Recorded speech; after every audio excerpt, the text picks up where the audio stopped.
हाँ? ऐसे ही। और फिर भी तुम इम्प्रोव कर लेते हो। कैसे और कहाँ से लेके आते हो ये सब, वो भी ऑन द स्पॉट? देखो, इम्प्रोव का पहला रूल होता है हाँ और। हाँ और क्या? ये टेक्निक का नाम है। हाँ, मैंने पहले भी तुम्हें इसके बारे में बात करते सुना है, पर मुझे इसका मतलब समझ नहीं आया। ठीक है, जो भी कहा जा रहा है तुम उससे अग्री करते हो, मतलब हाँ, और फिर तुम अपनी बात को आगे बढ़ाते हो। और इसका कोई मतलब नहीं बनता। मैं परेशान हूं तो इसलिए ट्राई कर लूंगा।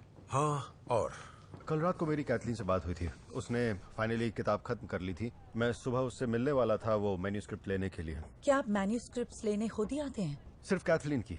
उसके पास एक ही कॉपी होती थी क्योंकि अपना सारा काम उस टाइपराइटर पर ही करती थी। हाँ, और उसने अपना आखिरी काम भी अपने टाइपराइटर पर ही किया। क्या कोई है जो उसके साथ ऐसा कर सकता है? कोई दुश्मन? नहीं, कैथलीन को सब काफी पसंद करते थे। उसके फैंस तो लाखों में थे। हाँ, फैंस अपने आइडल्स के पीछे ऑब्सेसिव हो जाते हैं। हाँ, और उनके बूब्स के पीछे भी। जैसे हॉट टब हाई स्कूल के बाद तो हरे हुए थे। आप ये तो नहीं सोच रहे कि ये मेरी गलती है? क्यों? उसने किताब पूरी कर ली और एक्साइटमेंट में मैंने ये बात ट्वीट कर दी। मैंने किताब की थोड़ी ज्यादा ही तारीफ कर दी और आखिर में होने वाले रोबोट क्लाइमेक्स का भी जिक्र कर दिया। हाँ, लेकिन आपने उसका एड्रेस तो ट्वीट नहीं किया था ना? नहीं, पर पता तो कोई भी ढूंढ सकता है जिसे वो किताब सबसे पहले पढ़नी हो। हाँ, और कोई ऐसा भी जो ये बताना चाहता हो कि रोबोट्स इतने डल और बोरिंग नहीं हो सकते। ये हाँ और क्या लगा रखा है तुमने? कुछ नहीं, बस कुछ इम्प्रोव टेक्निक जिससे मेरे आइडिया खत्म होने की परेशानी दूर हो सके। लेकिन तुम वही सारी बातें कर रहे हो जो वैसे भी कहते, बस अब हाँ और ऐड कर रहे हो। हाँ, और ये बिल्कुल काम नहीं कर रहा है, बेवकूफ डैनियल। आइडियाज का खत्म होना, बिल्कुल कैथलीन की तरह। क्या मतलब है तुम्हारा? जितना बड़ा राइटर्स ब्लॉक उसे हुआ था उतना किसी और को होते नहीं देखा। उसे 5 साल लग गए इसका क्लाइमेक्स लिखने के लिए। वो छोड़ो, ये बताओ कि उसने ब्लॉक दूर कैसे किया?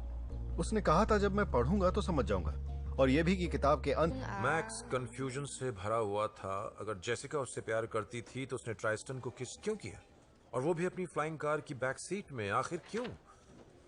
इस किताब की हजारों कॉपीज कैसे बिकी? ये बोरिंग किसिंग स्टोरीज और अपने माँ बाप से शराब चुराना, मतलब सेक्स कहाँ है, ड्रग्स कहाँ है? रॉबर्ट के किरदारों को अब तक आ जाना चाहिए था।